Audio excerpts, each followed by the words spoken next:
हमारे चैनल से जुड़ने के लिए YouTube पर लिम्रा एजेंसी सब्सक्राइब करें।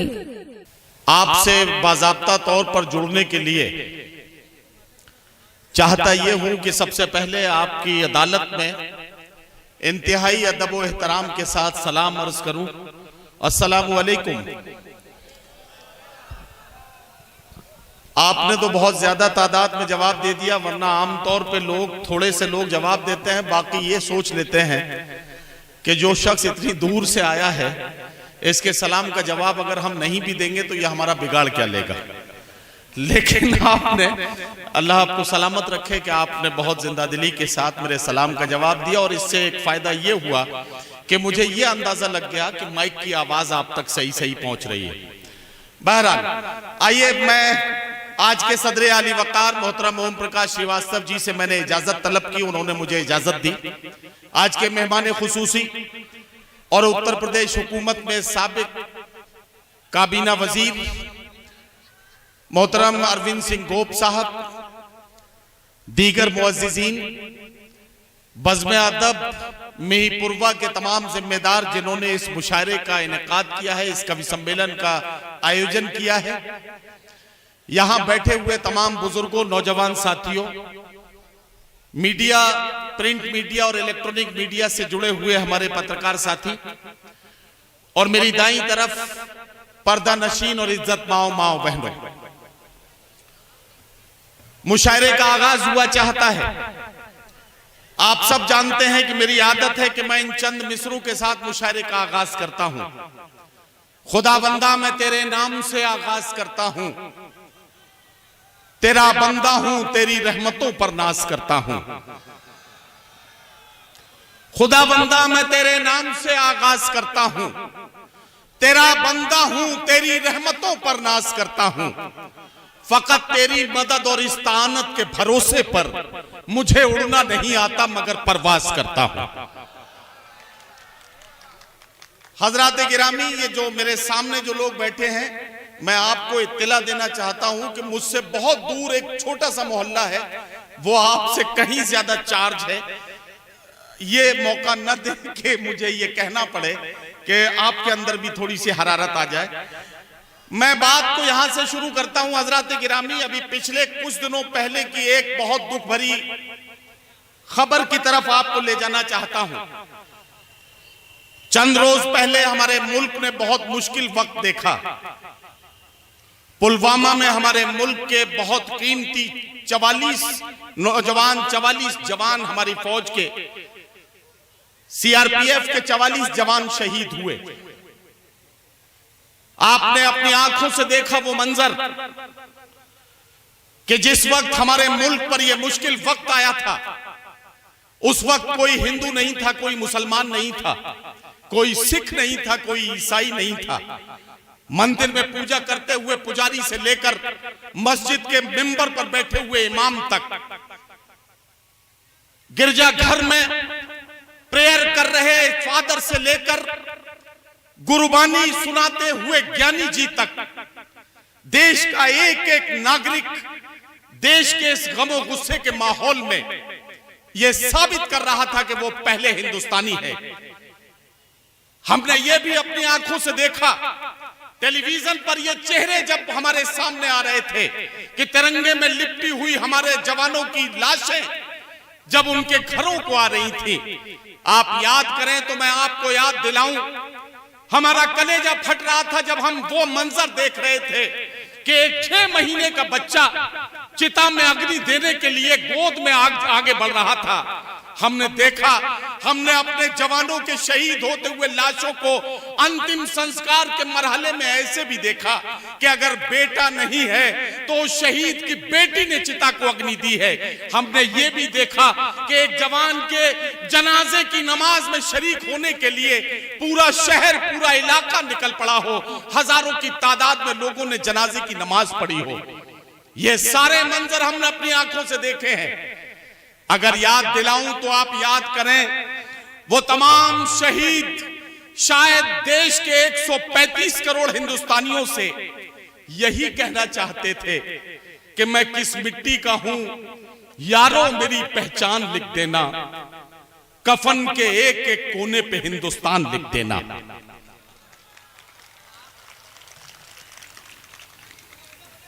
ट्यूबलाइट की तरह जलने से काम नहीं चलेगा। अगर ताली बजानी है तो बजाएं, नहीं बजानी है तो आराम से बैठें। मैं बिल्कुल सारी रात आपसे यह नहीं कहूंगा कि आप ताली बजाएं, लेकिन एक बात मैं बता दूं, जिंदगी के दो उसूल हैं। पहला उसूल यह है कि ऐसी वैसी बातों से तो बेहतर है खामोश रहो, या फिर ऐसी बात कहो जो खामोशी से अच्छी हो। और जिंदगी का दूसरा उसूल यह है कि खामोश मिजाजी तुम्हें जीने नहीं देगी। इस दौर में जीना है तो कोहराम मचा दो।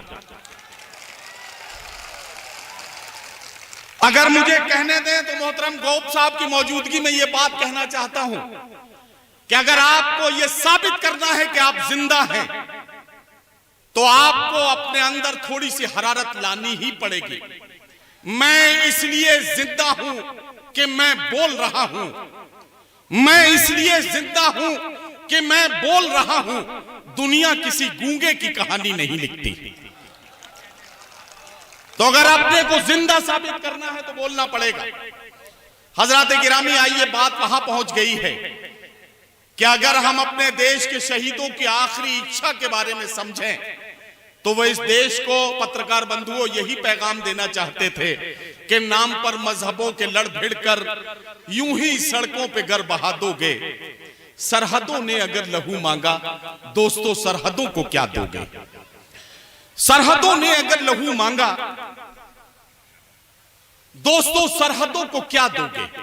हजरात गिरामी, ये हालात हैं और इसी वजह से कवि सम्मेलन और मुशायरे की महफिलें सजाई जाती हैं कि हम अपने पूरे देश के एक गंगा जमनी माहौल के जरिए दुनिया भर को ये पैगाम दे सकें, दुनिया भर से ये कह सकें कि दो बेटियां हैं मादरे हिंदुस्तान की, उर्दू बहन है असल में हिंदी जबान की। दो बहनों के मेल जोल का ये खूबसूरत मंजर आपकी आंखों के सामने है। हिंदी और उर्दू के तमाम कलमकार यहां आज की इस खूबसूरत डाइस पर मौजूद हैं। ये एक एक करके इस माइक पर आएंगे और आपकी खिदमत में अपना कलाम पेश करेंगे। लेकिन एक बात यहां बड़ी जिम्मेदारी के साथ मुझे कहनी है। मैं पुरवा के अच्छे लोगों, बड़ी जिम्मेदारी से ये बात कहना चाहता हूं, ये हिंदी और उर्दू के कलमकार जो पैगाम आज के शाम आपके लिए लेकर आए हैं, वो पैगाम यही है कि हवेली झोंपड़ी सबका मुकद्दर फूट जाएगा अगर ये साथ हिंदू मुस्लिमों का छूट जाएगा। दुआ कीजिए कि हम में प्यार के रिश्ते रहें कायम, ये रिश्ते टूट जाएंगे तो भारत टूट जाएगा। दुआ कीजिए कि हम में प्यार के रिश्ते रहें कायम, ये रिश्ते टूट जाएंगे तो भारत टूट जाएगा। मैं बड़ी जिम्मेदारी के साथ एक बात कहना चाहता हूं और पत्रकार बंधुओं का ध्यान अपनी तरफ आकर्षित करते हुए इस बात को कहना चाहता हूं। अभी पिछले दिनों हम लोग सऊदी अरब के सफर पे थे। भारतीय दूतावास की तरफ से वहां एक कार्यक्रम का आयोजन था। जब उस मुशायरे की निजामत का जिम्मा मुझे सौंपा गया और मैंने वहां अपनी बात करनी शुरू की, मैंने वहां से लोगों को मोहब्बतों का पैगाम देते हुए एक बात कही थी जिसे मीडिया ने काफी जगह दी। मैं आज महिपुरवा के जिम्मेदार लोगों के बीच में भी बड़े अदब से यह बात कहना चाहता हूं, अपने आप को टटोलिए। अगर आपको लगता है कि आप अब्दुल हमीद हैं तो अपने आसपास के माहौल से किसी राम प्रसाद बिस्मिल को तलाश कीजिए। अगर आप राम प्रसाद बिस्मिल हैं तो अपने आसपास के माहौल से किसी अब्दुल हमीद को तलाश कीजिए।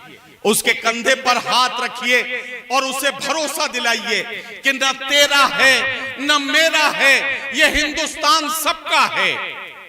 नहीं समझी गई ये बात तो नुकसान सबका है। न तेरा है न मेरा है, ये हिंदुस्तान सबका है। नहीं समझी गई ये बात तो नुकसान सबका है। जो इसमें मिल गई नदियां वो दिखलाई नहीं देती, महासागर बनाने में मगर एहसान सबका है। जो इसमें मिल गई नदियां वो दिखलाई नहीं देती, महासागर बनाने में मगर एहसान सबका है। हजरात गिरामी, यही है आज के मुशायरे का मकसद, आज के कवि सम्मेलन का संदेश जो इस मुशायरे और कवि सम्मेलन की डाइस से हम लोग आपको देना चाहते हैं। ओम प्रकाश श्रीवास्तव जी की सदारत और अध्यक्षता में यह कार्यक्रम शुरू हो रहा है। मुझे ये कहने दें कि आज हमारा मकसद सिर्फ इतना सा है कि हम दुनिया को ये समझा सकें, वो दुनिया जिसके बारे में हम ये कहने लगे हैं कि बारूद के एक ढेर पर बैठी हुई दुनिया शोलों से हिफाजत का हुनर पूछ रही है। हमारे अंदर का इंसान मर रहा है। इसका अंदाजा इस बात से लगता है कि जब अखबार में खबर छपती है कि फला जगह एक हादसा हुआ, हादसे में 5 लोग मारे गए, अपने आप को टटोलिए। हम हादसे में मरने वालों के संख्या पढ़ते ही उस खबर के अंदर ये झांकने की कोशिश करते हैं कि मरने वाला हिंदू था या मुसलमान। और अगर ऐसा है तो समझ लीजिए कि इंसानियत मर रही है। हमें अपने आप से ये सवाल करना होगा कि इंसानियत जब जब शर्मसार होगी तो उसके लिए हम अपने आप को जिम्मेदार माने, क्योंकि सच्चाई यह है कि चरागों के सफर में दबदबा हो आंधियों का तो फिर अंजाम जुल्मत के सिवा कुछ भी नहीं है। ये दुनिया नफरतों की आखिरी स्टेज में है। इलाज इसका मोहब्बत के सिवा कुछ भी नहीं है। इलाज इसका मोहब्बत के सिवा कुछ भी नहीं है। हजरात गिरामी, आइए मोहब्बतों का पैगाम आज की रात हमें देना है। मैं सारी रात आपसे बात करूंगा, इस वक्त ज्यादा लंबी बात करके अपने को खतरे में नहीं डालूंगा। वैसे भी श्रीमती आचार संहिता का दौर शुरू हो चुका है, तो मुझे जाहिर है कि इस बात का ख्याल भी रखना है कि हम समय से प्रोग्राम शुरू कर सकें और आप कवियों और शायरों का कलाम और उनकी रचनाएं सुन सकें। आइए, मैं जैसा कि आपने समझा कि अभी तारिक इबरती साहब ने हमारे मेहमानान और मोहतरम गोप साहब खासतौर से उनके आने से पहले वो नाते पाक पढ़ रहे थे। नाते पाक से मुशायरे का आगाज होता है, ये मुशायरे की अपनी रिवायत है। वही कवि सम्मेलन की रिवायत और कवि सम्मेलन की परंपरा ये है कि वहां ज्ञान की देवी मां वाणी की वंदना के साथ कवि सम्मेलनों का शुभारंभ किया जाता है। आइए, मां वाणी की वंदना के लिए मैं प्रियंका शुक्ला को आवाज दूं, जो उन्नाव से हमारे बीच आई हैं। एक बहुत ही खूबसूरत लहजे की कवित्री है, बहुत शानदार तरीके से अपना काव्य पाठ करती हैं। इस वक्त वंदना के लिए मैं उन्हें माइक पर आवाज दे रहा हूं, वो यहां आए और वंदना करके हमारे कार्यक्रम का शुभारंभ करें। उसके बाद गजल का दौर शुरू होगा। आप पूरी तरह से खिल जाएंगे और जैसे ही आप खिलेंगे, मुझे उम्मीद है कि पूरी तरह से खुल जाएंगे और खिलने और खुलने के इसी सिलसिले को आगे बढ़ाते हुए मुशायरे को हम आखिरी मंजिल तक लेकर चलेंगे। मुशायरे के मुंतज़मीन में से जो लोग मेरी बात सुन रहे हो, मैंने उनसे कमेटी के नाम मांगे थे, अगर उनके नाम मुझ तक पहुंचा दें तो मैं उनका जिक्र भी करूं। फिलहाल प्रियंका शुक्ला माइक पर। आप अपने जलसों की रिकॉर्डिंग के लिए हमसे राब्ता कायम करें। Limra agency, Aminabad, Lucknow. Mobile number 9935055789।